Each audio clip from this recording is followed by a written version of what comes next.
start. Thank you. It's really my great pleasure to have Laimonas here to speak to us today. This is long overdue. The book was published in 2009, and we really wanted him to come and speak to our community. So I'm very happy that he's going to do that for us today. It's an interesting story of how I met Laimonas. I went to Lithuania in 2009 for a month. And the last day I was in Lithuania, I was in Vilnius, and I walked into a bookstore, and there was the book. It was Vilnius, City of Strangers. I thought, it's in English. I have to read it. So I bought the book, and I started reading it. I had a layover in Frankfurt. I stayed up till 3 o'clock in the morning and finished the book. I got back to Vancouver, and of course I loved the book, and I was very inspired by the book. Got back to Vancouver, completely jet lagged, of course, and the Lithuanian ambassador of Canada was arriving here in Vancouver with all the other ambassadors for the Olympics. My friends persuaded me to go to the dinner, although I was completely jet lagged. I went to the dinner, and the Lithuanian ambassador was there, and I said, "You must read this book." And so I was raving about the book, and she looked at me after I had raved for a while, and she said, "You must find him." And so she deputized me. And my mission was to go and find Laimonas, and basically she wanted to have some book talk for him in Ottawa or something like that. So I didn't know Laimonas' phone number or whatever, and I just cold called him. I just looked in the telephone book, and I got his partner, David, and ranted and raved again about the book and said, "You must ask Laimonas." And that's how I met Laimonas. So the rest is history, and Laimonas is here.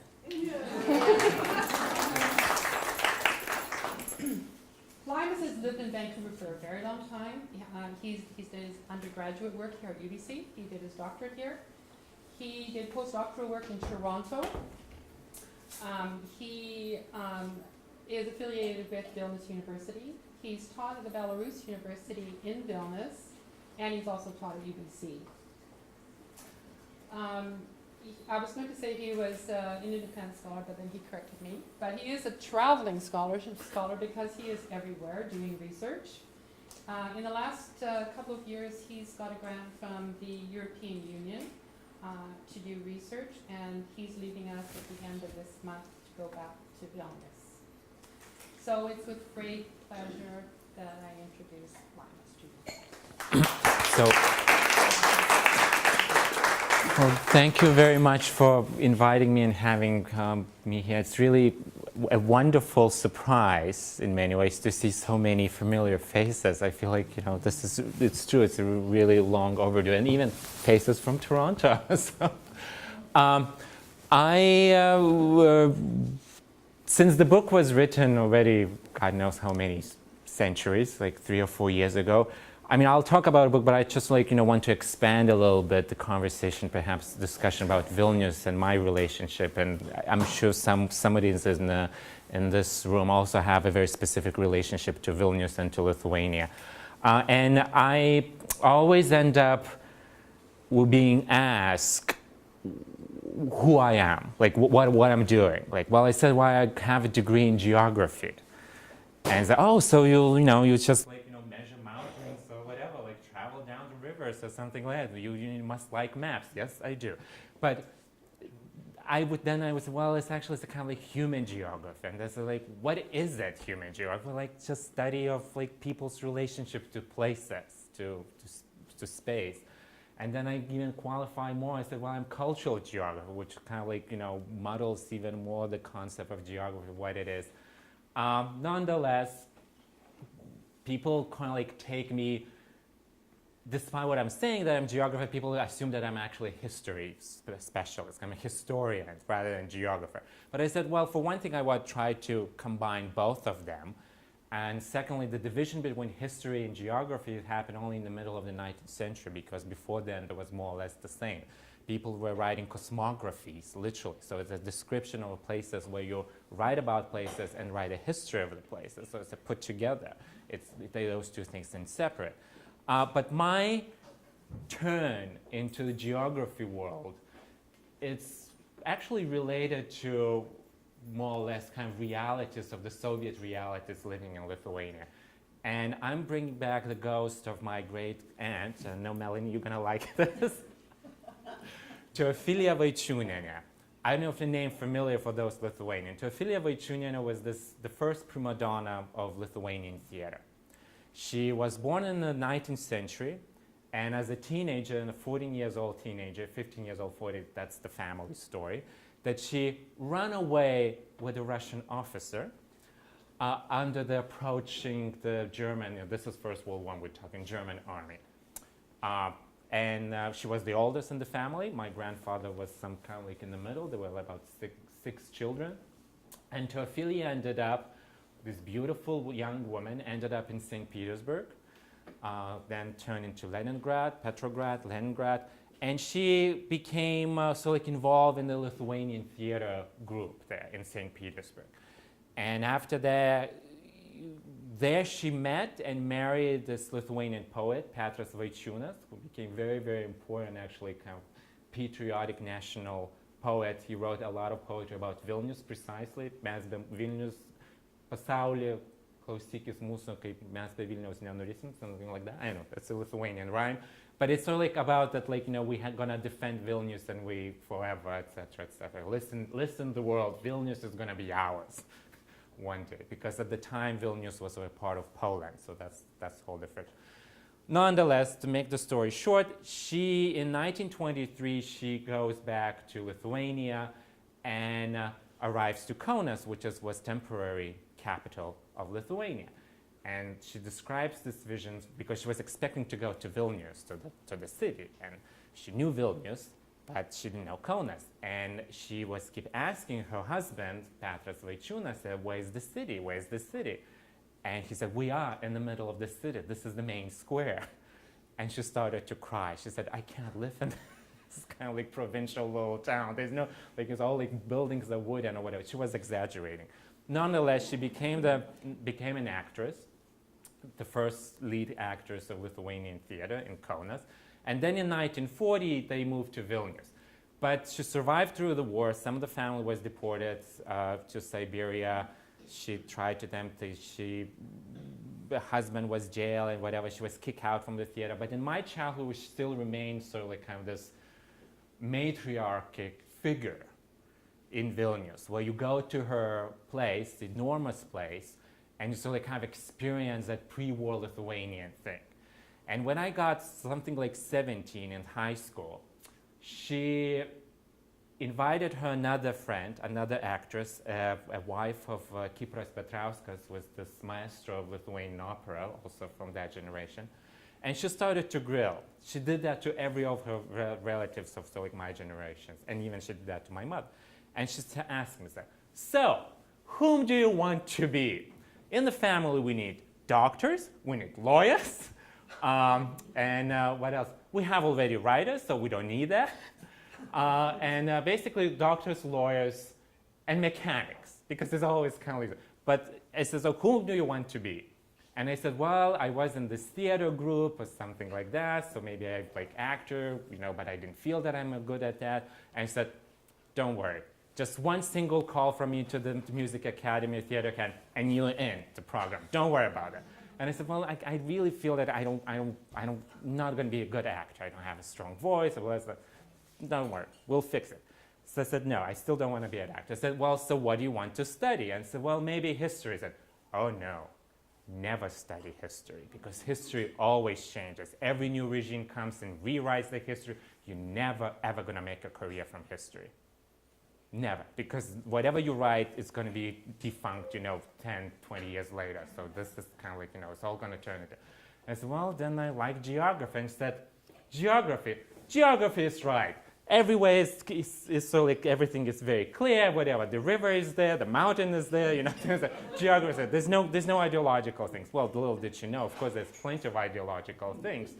And the reason why I always like geography, this is now we're bringing how it's related to Canada, that when my grandmother, when I was 6 years old, my grandmother went to live with her husband, my grandfather, in Toronto.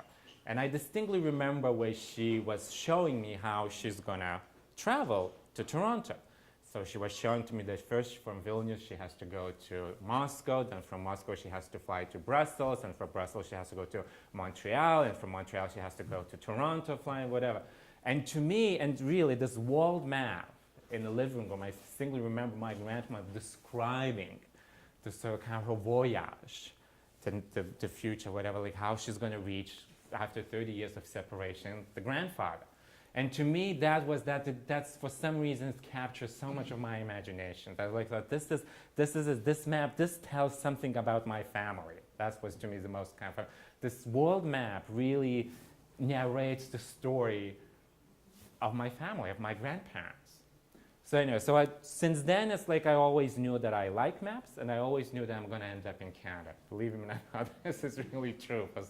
So it wasn't kind of like, it's almost kind of like, this path coming to Vancouver was more or less eventuality. Now, when I was listening to this, thinking about this, so like Vasarį of 15th of February, the Independence Day of Lithuania, I always remember those days in the Soviet times when I was still in school, where of course this was the most verboten day of the year. That this was the day, the blacklisted day, basically. And there were 3 days in the calendar where the Soviet regimes, and especially if you're a school kid, they would be most panicky about. One was this February 16th of the Independence Day, because obviously that was forbidden even to mention. The other day was All Souls Day, which was in November on Halloween, because that's where Lithuanians go to cemeteries and whatever, and usually any kind of nationalistic or patriotic provocations, because you would go to some kind of like, inappropriate. And then it was the basketball play when Lithuanian team was playing the Moscow team. Those were like, so 2 of them were predictable, and 1 of them was kind of shifting, whatever. So those were 3 days to watch. And especially on Independence Day, the city was really like paralyzed. And at school, you always had that tension that, you really, everybody is watching you. And of course, being me with some kind of friends or whatever, I decided one maybe was in grade 10 or something like that. I decided, well, we will just do some kind of quasi-commemoration. And what we did, we have this kind of like those little Lithuanian sashes, this kind of Lithuanian tautinės juostelės, right? So like those the Lithuanians know. And we put in our pockets on our jackets. It went like a fire at school. Immediately we stopped. 3 of us immediately were sent to the principal's office, and this was the first time, this was the second time when my father was called from work to come and so I kind of deal with this now. And I know because this is like, this was a provocation, because any kind of symbolic kind of recognition of Lithuanian independence was truly, truly, truly non-tolerated.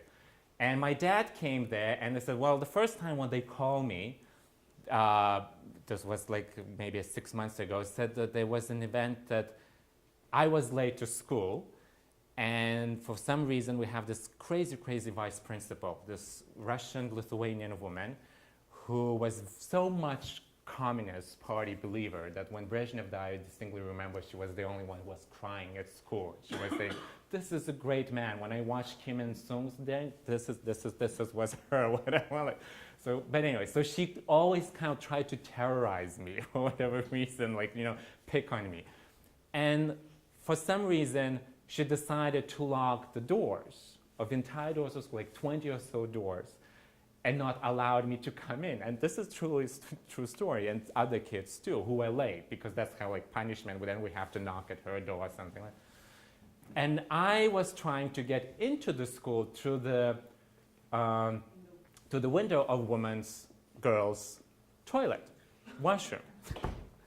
And I was caught, and there was another big scandal, and my dad was called from work or whatever, and he said, when he talked to this woman, this crazy woman, this vice principal, and said, well, I don't understand. So my son tried to get to school. That's not often happens. It's not that really he has desire to go to school all the time.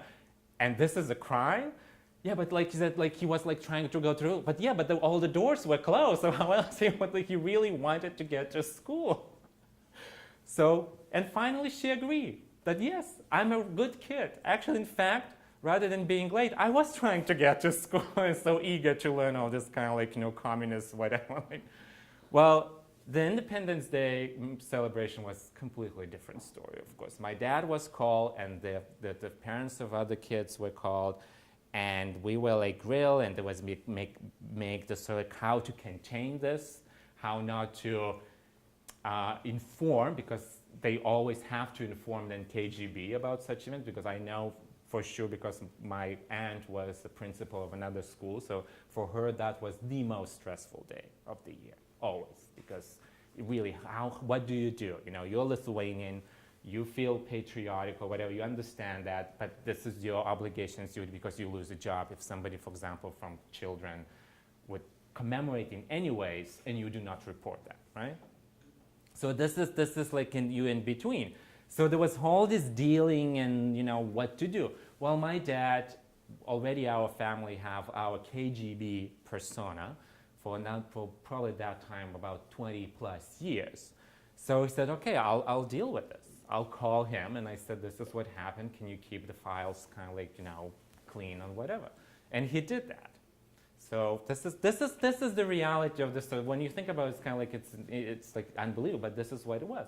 So he basically had to talk to our family's KGB person who had our files, and so like it was clear because my dad was supposed to go to Italy, and of course that would prevent him to going to Italy. It's all kind of this kind of like it starts to kind of unravel all those kind of things. So anyway, so I distinctly remember those kind of days of independence, how it was like for kids. For me, it was always very intriguing how much you can push the boundaries. But I understand that for adults, the boundaries, were actually extreme risk-taking. Now, subsequently, and this was years ago and more in Canada and America, well, I learned that, in my world, there were only those 3 days, so like you test, so to speak, as a kid, you test the Soviets, in Lithuanian kind of like national patriotic narrative. But when I started to talk to, for example, Polish, my generation said, well, no, we have like, 3rd of May. This is in Polish schools, it was the Constitution Day of 18th century, right?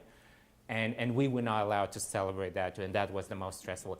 Also, it was like, All Saints Day or whatever. When Poles go to cemetery too, also, you have like any kind. Then I met some Jewish and said, no, for us it was in September 23rd, when there was always commemoration of the Vilna Ghetto annihilation, the final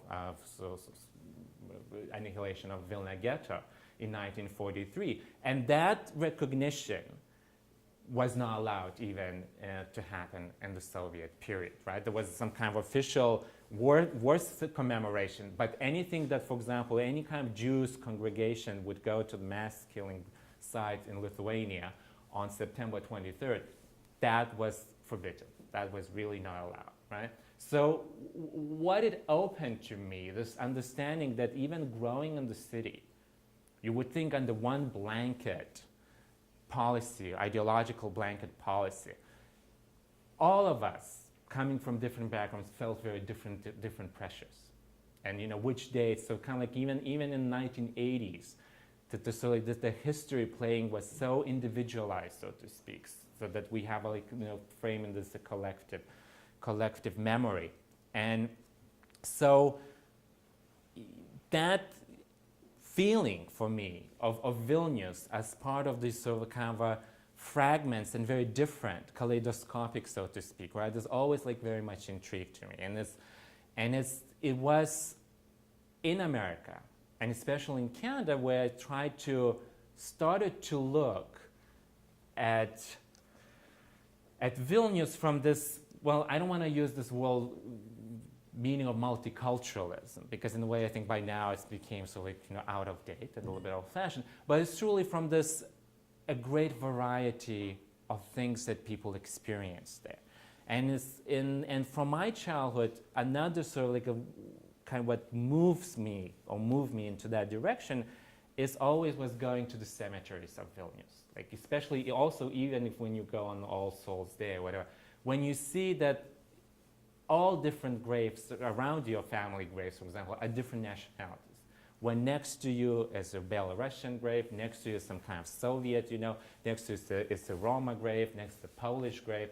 And this is really, you kind of like assume that those people do not exist in this, or if they exist, you never cross them, right? You go to different schools, because in reality what happened in the Soviet period, it was probably the most ossified, if you want to call, nationally period, despite of everything, because you started to go to Lithuanian, Polish, or Russian kindergarten since you're like age 3.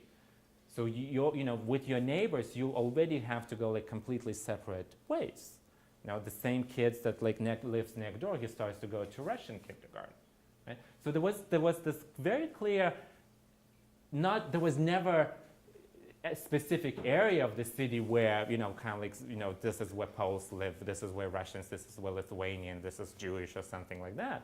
But it was a very clear segregation of your life from this. So when you come to cemetery, you realize that, well, in the end, this is where everybody ends up, and you don't really have that choice. You share the same space with all these kind of different nationalities, with all these people with destinies that brought them to Vilnius. So all of these, at some point, all this kind of brew of mind, if I call it, kind of like intellectual, or if you want to call it memory brew, started to come out when I was doing research for this basically book, or for this project at the beginning. And initially, and I talk a little bit that in the book, initially, of course, I always wanted to write a history, if you want to call, or story rather than history of the city from those different angles. Not even angles, but to weave them together, to make a comprehensive, if you want to call it, although I think it's still impossible, but to make a coherent vision of the city. Because Vilnius, if you speak about Vilnius and talk about Vilnius, it is much larger than Lithuania. I mean, realistically, it is, as Christopher, as you said, this is a part of this empire, truly. But the stories of Vilnius leads way, way, way into much wider world than either Lithuanian or either Jewish or either Polish or Russian or even Germans or whatever. So it's kind of like opening up the city to the world.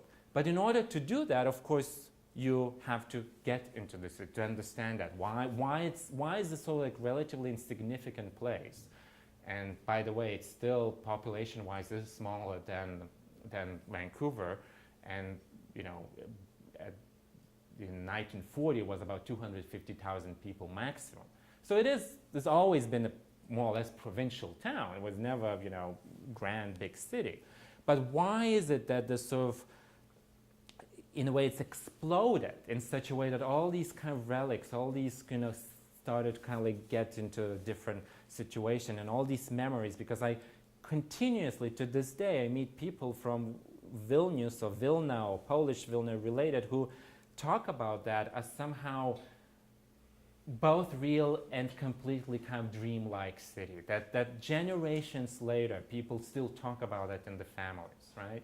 That this is something that we lost and can never replicate, but nonetheless, it's still almost like, really, it's like this kind of like Jerusalem, it's kind of this kind of search for something that was. Now, many, for example, Jewish acquaintances of mine and Polish remind me, oh no, this is just like a fantasy world. Of course, most of the people were extremely poor, and they just didn't. But nonetheless, there's this buildup of this city as the beginning of everything in their families. That this is, this is where they came from, and this is like what the city led to them.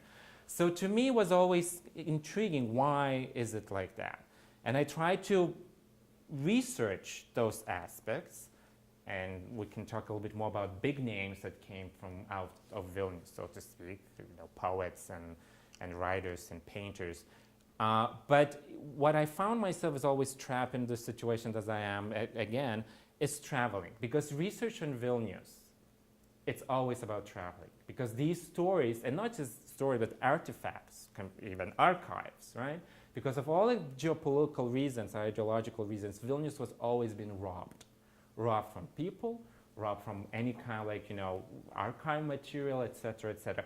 Except except for the physical presence, basically. Physically, it's like these stones are more or less still intact. That's kind of like Old Town or whatever is still more or less intact. But doing your research, you always have to leave the city because there are probably more material, whatever, narrative, archive material, visual material in Warsaw, in Jerusalem, in New York especially, in Moscow, in London, there than in Vilnius. So in a way, kind of like it's automatically becomes a distance, right? Researching in Vilnius automatically is leaving the city. And and then I got lost basically in this whole kind of like another global kind of map of Vilnius, which I'm still trying to unravel, and maybe this is going to be my next project more or less. And I thought that the best thing for me to write about the city from that perspective, from the perspective of those people who come into the city, right, who kind of like travel to the city and encounter the city, because then automatically they would lead me into the city rather than every time when I do any kind of research on anyone, let's say like Polish-American poet Milosz or Yiddish poet Abraham Sutzkever or something like that, they always, always leading out of the city. So I gradually kind of got trapped with these, if you want to call travelers, or these strangers who pass through the city. But what is the most revealing, and I thought that maybe I'm dreaming this, and of course when you start writing, you start dreaming things, that how, I won't say like instrumental Vilnius was in the story, biographical stories in these strangers, but how evocative for them the city became, for better or worse, how kind of like unnoticeably change their perspective on life, on Europe, for example, on their own personalities. So this, in a way, to me, this encounter with the city, yes, it obviously changed the city too, but it changed those characters who encounter, even if they did not notice. And the best sort of this witness of that, I think, is the Alfred Döblin, German modernist writer of the 20th century, who really kind of like he wrote about in reference to Ostra-Brama, to Aušros Vartai in Vilnius, in reference that some things on you, when you see something, when you experience them, comes up 20, 30 years later, right? It's like this, and Döblin it's phenomenal in that, because Döblin is a German from Polish-Jewish more or less background, but completely secularized German. Writes in this modernistic fashion of collages, etc. And we know, probably some of you know the best story of Berlin Alexanderplatz. He comes to Vilnius in 1923, which was part of Poland, but what he comes in the search of Jews, of his own roots. And I think this description, when he comes to Vilnius and passes through this Catholic shrine, and he claims, well, I come to the city, I know that the city, about half of the population is Jewish. I know that this is the biggest, more or less like the most invigorative Jewish center in Eastern Europe. They call it Jerusalem of Lithuania, etc., etc. But I don't see any Jews. I hear the language, Yiddish, I see signs, but I don't see any Jews. And to his astonishment, then she realized, well, they all look like me. They all like have Western Europeans. You don't have this image of Jewish, some kind of like, Hasidic or something like that Jews. They live the life, they go to Yiddish movie theaters, they speak Yiddish, and but they have Yiddish doctors, they live the life exactly as I do in Berlin, except that you do that in Yiddish.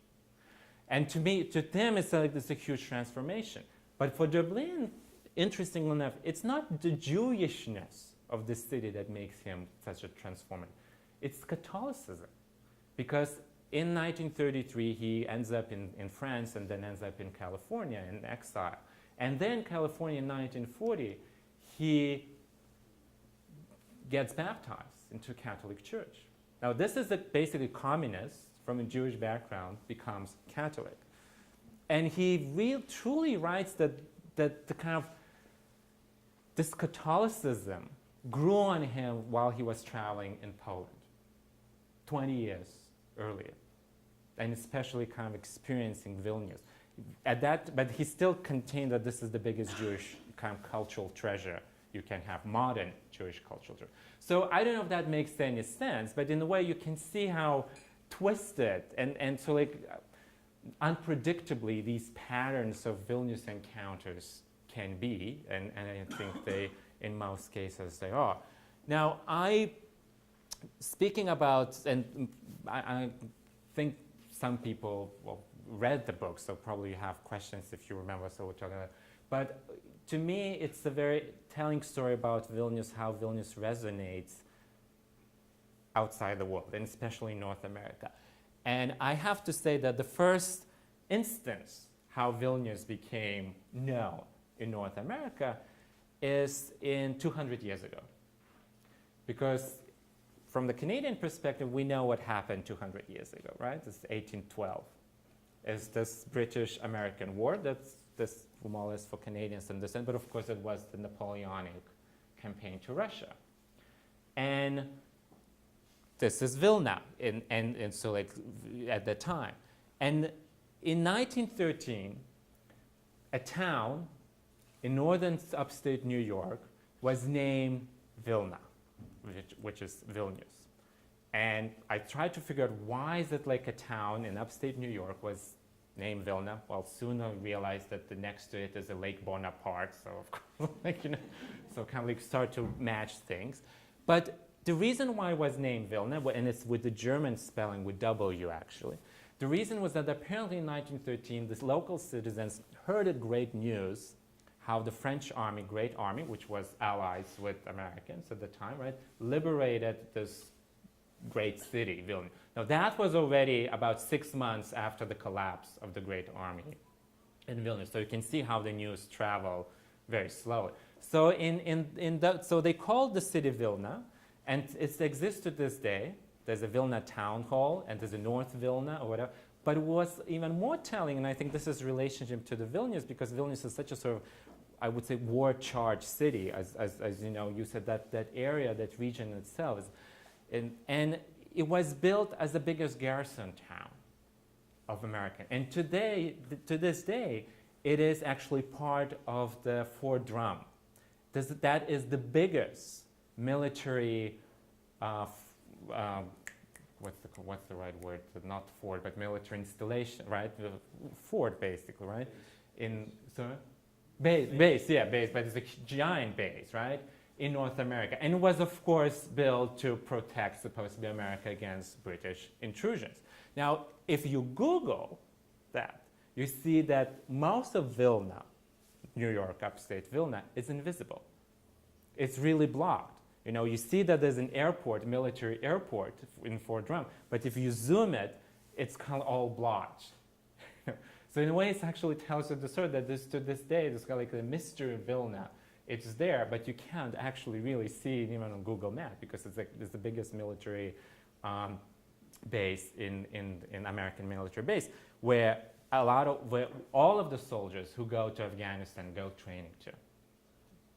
Actually, so kind of like this kind of a strange twist and story. Now, jumping over the border in Ontario, there's a town Vilno, in Polish spelling, with W-I-L-N-O. And it's a known town in Ontario. It's on the, what's the, Atawasca or something called region? Matawaska. It's northeast a bit of about 300 kilometers from Ottawa. But it was established in 1850s as the first Polish community in Canada. It's called Vilna. Now, those Poles came not from the Vilna region. They came from what is Gdansk now, from Danzig region, the Kashubians, actually, was supposed to be very specific land. But nonetheless, for some reason, and still a mystery, they call that town Vilna. And if you kind of like look at that too, it's known as the most mysterious or like vampire capital of Canada. Because apparently of the legends that there's this sort of like Slavic legends that there's a vampire, etc., and you have to put a cross, you know, on the graves. So it's like it's a picturesque place. And when Halloween, of course, is the most important tourist attraction. and it's yeah. So anyway, so it's actually sort of background of it with all these wooden crosses or whatever looks very much the same as kind of like in Lithuania. It's like Vilnius, kind of like Vilnius region cemeteries or something like that. And then even closer to, there's several other Vilnius variations in North America, but closer to BC, in Alberta, there's a town, Vilna, in northern Alberta. And guess what? And I know this is for Lithuanians, it's going to be that. It's the mushroom capital of Canada. And I'm not kidding. If you Google Vilna with V, Vilna, right? It was set up by Ukrainians in 1918 in Albertan prairies, and it has the biggest mushroom in the world, a monument, like a sculpture of a mushroom. Now, for those who don't know much about Lithuania, so that if you go to Vilnius, especially in the summer and the fall, if you when you drive into the city, it's like those lady after lady after lady, because you have to really drive through the forest. It's everywhere. All, yeah. Everywhere. But especially there, because the city is really strong. Everywhere is the mushroom selling. Is like mushroom. What's the right word for that? In Lithuania, there's the best word, grybaukime. Mushroom pick. Yeah, but that's not the right word. See, the mushrooms are so important in Lithuania that they even have a word that's specific, like fishing or something. Go fishing. So grybaukime is like picking up mushrooms, right? Mushrooming, exactly. So anyway, so hey, I said, well, I am at home, I really want to go to this, greatest, supposed to be mushroom capital of Canada. But there are other very interesting resonance. For example, one of the oldest Jewish community centers in Boston is called Vilna Shul. It's from the 19th century synagogue that was obviously built by the community from Vilna, and the first rabbi was from Vilna. So then there's sadly one of the first Lithuanian churches in North America. It's in New York, and it's called Aušros Vartų, like Ostrabramo Aušros Vartų parish. And it's actually, it's like off really, I think it's like 34th or something or something like that. It's like at the entrance of the Holland Tunnel. But unfortunately, it's now closed down and sold. So this is from the, I think, 1880s or so. So even, so this is kind of like, so to me, these narratives of just the name of Vilnius and Vilna travels, and you can always find some kind of geographical locations or objects or structures that are very much related to Vilnius. And not to mention that one of the biggest monuments in New York in Central Park is a monument to the Grand Duke of Lithuania, Polish King Jogaila, who is basically more or less from Vilnius, right? So once again, you have like a 15th century Grand Duke who basically who at 45 married 13, 14 years old Polish princess. In fact, the interesting fact was that princess, she wasn't called princess, she was called King of Poland. And the marriage was literally was written in the contract between two kings. So, because they have to be equal. And Jadwiga, this princess, the poor soul, she died in the 3-4 years because she probably could not live with this barbarian. Jogaila was pagan at that time, so he actually took Christianity in order to marry this 12 years old girl. And she died, and subsequently she was declared a saint. So she's Saint Hedwig. Anyway, those kind of like, I found this fascinating how you find traces of those kind of stories kind of like bubbling somewhere. Somewhere in New York, I was really walking, didn't know anything one day, in Central Park like 20 years ago. And here it was, this big monument to whom? It's like the, Grand Duke Jogaila, the Polish king, the greatest Polish king. Well, welcome to the neighborhood, or from the neighborhood. But the most kind of like intriguing and the most telling evocation of Vilnius. You can go, by the way, you can go to South Africa too, because most of the Litvaks in South Africa are from Lithuania. I'm Litvaks, I said almost a Jews about, right? But the most sort of telling is in Israel. Of course, in Jerusalem, in Tel Aviv, and around Israel. So like when you go to different kibbutz, and you have in one of the kibbutz, and I think the Museum of Diaspora too in Tel Aviv, there's this plan of not a plan, but a model of Vilnius and the Vilnius ghetto. Apparently, the original model was built in the ghetto under the orders of the Gestapo, because they could not control basically this. So they really need to know every house or whatever, because they did not dare to enter the ghetto. So it's so apparently these craftsmen built this model of Vilnius with the ghetto. And I don't know really the story, but it is in the, I think it's a Museum of Diaspora in Tel Aviv. And you go to Tel Aviv or Jerusalem and you see, well, it's a Vilna street or something like that. There's always these, and not to mention that basically every week I would like pick up, I would look at the Haaretz, a newspaper, and basically it would be Lithuanians, like the biggest Lithuanian wedding. It's like, first of all, like, what the hell are they talking about? Like, what wedding Lithuanian? And of course, it's the Lithuanian Jewry. It's like all these very Orthodox, ultra-Orthodox families that they still carry this kind of like Lithuanian name, and this is how it says, is it Lithuanian? Anyway, so those to me, many more variations of Vilnius. Not to mention that there's Jesuits from the 16th century who went to China, who's from Vilnius, and South America, to Paraguay actually. So these traces, what I call traces of Vilnius.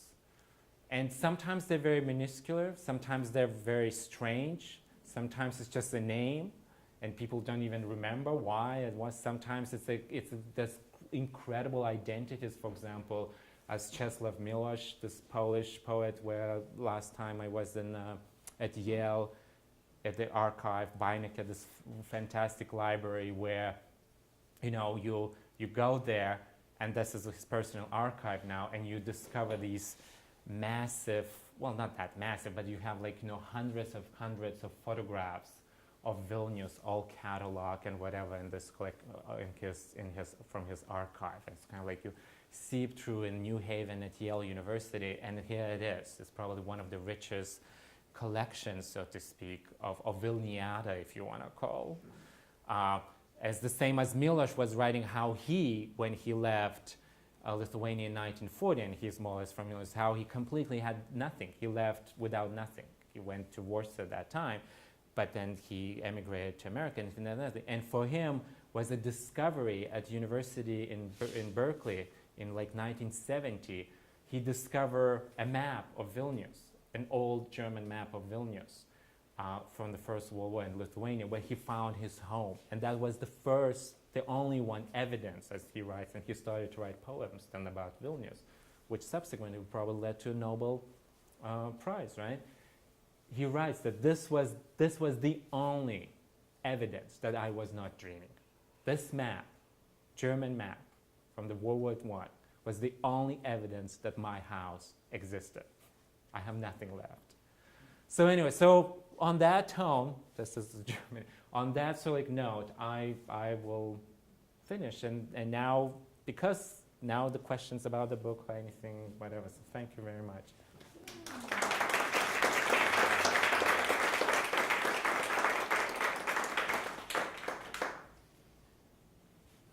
Being of such a mixed background myself, in my case, my father's a Dutchman who came from Holland, Ukraine to Canada, and my mother is a Hungarian Jew who went from Slovakia to Chile and then New York and Canada. I grew up in many countries because my father did public health work in developing countries. So having such a mishmash, to read your book, Laimonas, was just such a joy because it was the book version of all the things that had made up my life. It was the city that I really didn't know too much about. And over 1,000 years in the book, it was sort of what I had filtered through my mind and so on in my own family. The mixture, the reasons why these people came, why they didn't go to Riga, why they didn't go to surrounding cities. And to read it and see all this filter through was almost like an old-fashioned version of Canada. You know, that's it's only in the past 200 years or whatever, and here it was the past 1,000 years. And how it was then to look back and think, and in Canada's case, how will that differ? But it was just such a wonderful blend of my own past, my own country, and this city, which has already forgotten more than I will ever know about what those blendings are. And that, in a nutshell, is the joy of your book. For someone, you know, maybe not as intrinsic as background as mine, but for someone that is a mishmash, which most Canadians are, well, most interesting Canadians are. So for that reason alone, and there are myriad others, I got so much out of the book. Well, thank you very much. And honestly, when I wrote the book, because it came out from academic study basically. So in a way, that's always challenging. And at some point, I realized this is not, I need to find the right tone. And I actually realized how to make a book that my 95 years old grandmother, who is still in Toronto, how would she read it? I need to intrigue her in a way. And I know that, I don't know what it is. That somehow I felt that it's not necessarily that it was written for her, but it was written for a person who kind of don't care about all these, academic theory. But on the other hand, I still needed to, and I wanted, and I'm glad, to kind of preserve this sort of research, the focus and something like that. So I think it's, and to me, the variations, what kind of people read and how they respond, those people who never even heard of Vilnius and those who know Vilnius inside out way, way, way, way, way more than I do, and who, that's to me is the most phenomenal thing in a way, that you can, so like everybody finds, not even necessarily what they didn't know, but they find their own way through it. And when Claudia, you too, also like one of my friends who said like there's nothing really, you don't know anything, but something, this world opens up. And then this Professor Benjamin Harsha from Yale, who actually grew up in Vilnius and was deported, and that's how he survived Holocaust, and became the number one, basically the most prominent Hebrew and Yiddish literature scholar. And he actually edited this incredible Vilna Ghetto Diaries, Frank Krug's diaries, or whatever. And when I meet him, and he reads it and said that you gave me something that, so to me, both of them so treasurable for those who have no knowledge and find they kind of like into their own life, and those in whose lives the city was, and they basically lost everything, finding that to it. So. Would you care to comment on the future of Vilnius? Why I ask is that I've only been there after the fall of the Soviet Union and after the introduction of the European Union. And it's my observation that Europe is becoming homogeneous. There's a lot of same now because of entities such as the European Union, and uniqueness or identifiable characteristics of places, my concern are going to go away because there's this template or this model where every country is doing the same sort of things.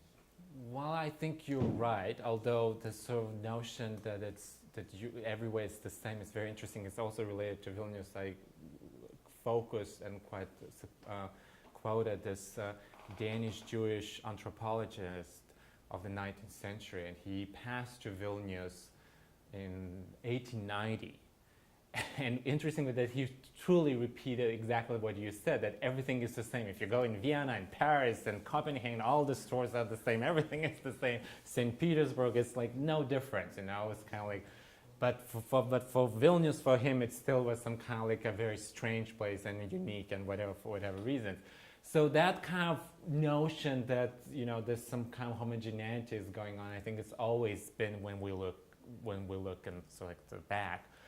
But on the other hand, I think it's a very good question and concern. What my problem with that is not that I don't know if it's going to be more homogeneous than, you know, that there's only one instrument how to make, so to speak, places unique. This kind of like this obsession is the same with branding, right? So as if there's nothing to imagine, because in Vilnius is a perfect example. I don't want to go into details because, you know, for those who don't know, but for example, this obsession to build, for example, this so-called like, you know, castle, royal castle, which basically didn't exist for 200, 300 years. Now, Vilnius is so rich with all the churches, not to mention destroyed synagogues, during the war and after the war. There's so much things there still that to chase some kind of fictional, nobody knows, kind of Disneylandization, just because, you know, every good town in Europe needs to have a castle. And, you know, so they're doing this kind of repetitive, and this another idea sounds good, but it never came to, like, you know, this to build in Vilnius like Guggenheim, Hermitage museums, the same as Bilbao. Well, they're not going to get that the same as Bilbao. But, you know, that there's this inability anymore to think kind of from a local perspective in the global terms. There's always this about how we can replicate something else. And to me, this is a tragic of Vilnius, of contemporary Vilnius, because it tries to replicate. I actually think that even under the Soviets, it did not happen. Because in the Soviet Union, for example, he's speaking about the visual Vilnius, right? The architecture was extremely strong. It was actually to do something very different, always, what in the Soviet Union was happening. Try to, under those circumstances, to do something different. And nowadays it's just only this kind of repetitive, the same. But you know, we know the same in Vancouver. This kind of lack of reference points or something like that. With kind of, you know, maybe so. Thank you. Yeah, I really enjoyed your book as well, and yeah, which I read about 3 years ago, and a couple of the things that I really liked. I don't see the blending that you mentioned. I see instead the separateness of the different peoples, that it's a common physical meeting point for people who are separate based on language, ethnicity, history, and culture, and that it's a meeting place of strangers. And it's also a meeting spot physically on the margins of empire, which is why it's got chewed up by both sides, the Russian and the German side, so many times. But I just wanted to ask you if you have any thoughts or comments on the way that history is written since 1989 or 91. And now that there's a chance to use archives and do work that is freer of ideology, and I just wondered if you know Alphonsus Identis and some of the things that he's written about Lithuanian history that I've read in English, not in. Yeah, I think it's. Well, in my opinion, it's still very much problematic because it's still Vilnius is still very much imagined ghettoized kind of formula, right? So Lithuanians writing their own Lithuanian versions for whatever, you know, counts, except that the Jewish is one, the Polish is another one, and then kind of like Russians throw their own sort of things, and Belarusians their own. So despite of the fact that archives are accessible, the biggest challenge to write about Vilnius as such is that if you truly want to write something, and I failed at that point basically, you have to know at least 7 languages. Now imagine that, right? So this truly, if you want to access to archives, so you need to know, okay, well, like maybe Lithuanian, but Lithuanian, Russian, German, Belarusian at least, Polish, Yiddish, Hebrew. Well, it's already kind of 7. Then throw like some kind of French, perhaps. So it's for one person, it's almost impossible. You have to be a polyglot, and you have to know those languages, right? Otherwise, it's impossible. It's simply impossible because so writing about Vilnius, I'm afraid that it's still a very much so like kind of empty field. That there's there and there kind of like people try to do that, but for a variety of reasons, and I can only talk more about sort of like Lithuanian perspective, perhaps, because criticize in that sense. That I think it's still not enough. Lithuanian has this incredible fear that somehow Vilnius is going to be taken from them, that somehow they lost once or whatever, that it's going to be, and every acknowledgement of others, whatever the others might be, I think they still treat it as a threat, as a threat to that somehow.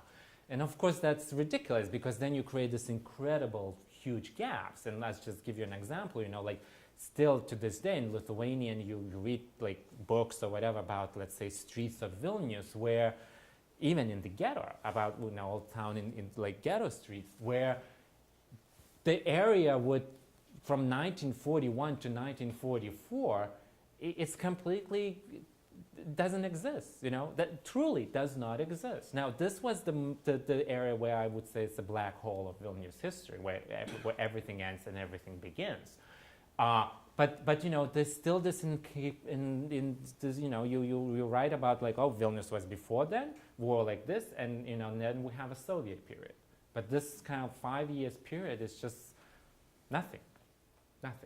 Nothing, not even mentioned. And at least, in the Soviet period it would be mentioned that, like 100,000 Soviet people, Soviet citizens were killed. Well, that wasn't necessarily a lie, that was Soviets, they were not Soviet. But nonetheless, it was mentioning of that the people were killed, numbers. But, well, these days you don't get anything. It's just nothing.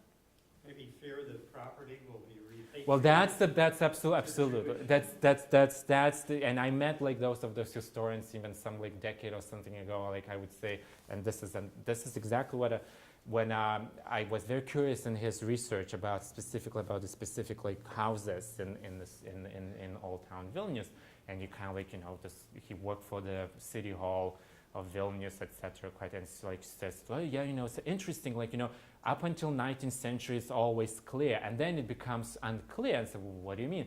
It's like, well, what do you mean? What do you mean? So what do you mean? So the property is becoming Jewish. I said, yeah. So what?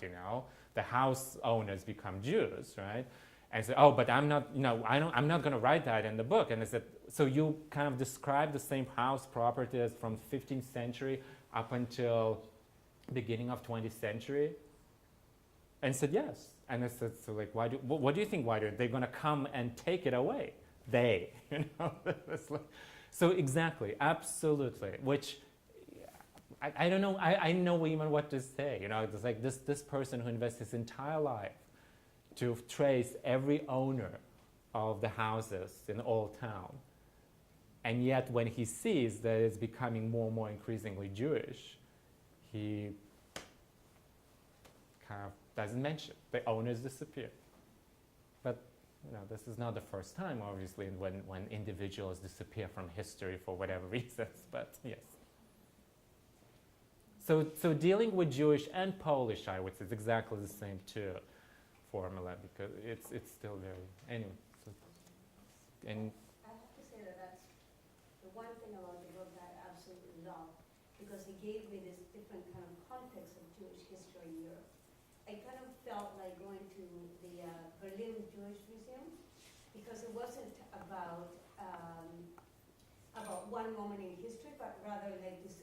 It just gave me a whole context of how it all kind of began and it moved through the history of Europe, and that was a really incredible experience for me to experience in the book, actually. well, I have to say that to me it was, And it's so beautiful in many places. Well, thank you. No, but I think there's another thing that it tells so much more about Lithuania, but actually really tells you can start to narrate the history of Europe. And I wanted to do that. I really want. I mean, I always think that it would be wouldn't be such an interesting if you start to tell the story from the margins, so to speak. Like, so my idea is always like to write a story and from Irish and Lithuanian perspective of Europe. And so you'll get completely different picture of Europe. Not from Paris and Berlin and London, but from Ireland and Lithuania.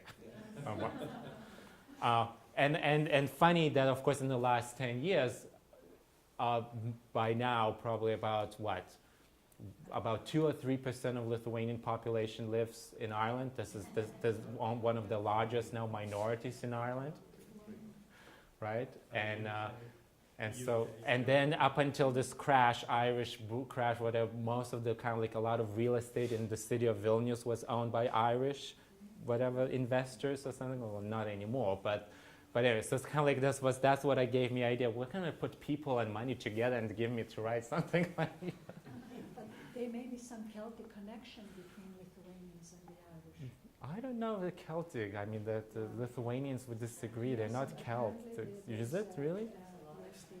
The ancient culture is very much like the Celtic culture. The ancient Lithuanian culture is very much like the Celtic culture. But it's also was most phenomenal. If you think about the Irish were the first like non-Romans Christians, the first Christians outside of the Rome, basically, and Lithuanians were the last Christians in Europe. So I think so that's really. Because that was mentioned, I thank you for that. I'm always intrigued by the work of Maria Nimbutas. Mm-hmm, yeah. And she makes the link to the ancientness and about the fact that in Lithuania, the proto-Baltic people, the earlier ones, they didn't even have a word for war. It was a matriarchal society, and they had a lot of that commonness that we all have in each and every one of us as being ancient people. But the Lithuanian language is the closest to Sanskrit, and there's something very old there that is still with us today in our common proto-names that we have in all the languages, mama, papa, apple, tin. These are some of the oldest words in our language. And they have a root. Oh no, the Sanskrit, and I knew that theory. Well, and as soon as I got to New York, when I was very, my first time in New York, I said I'm going to test this, and I got into the cab, and there was a from Bengalese or whatever, a taxi driver, and I said, I know that my language and your language is actually closest relatives. It's true. And I said, I'm gonna try this. And so he's like, well, you crazy white kid, It's like, what the hell is he talking about? I said, I'm gonna give you directions where I need to go in Lithuanian and see if you understand. And it's the basics, left, right, dešinė, kairė, whatever, vanduo, upė, right, river, whatever. He understood 80%. 80%.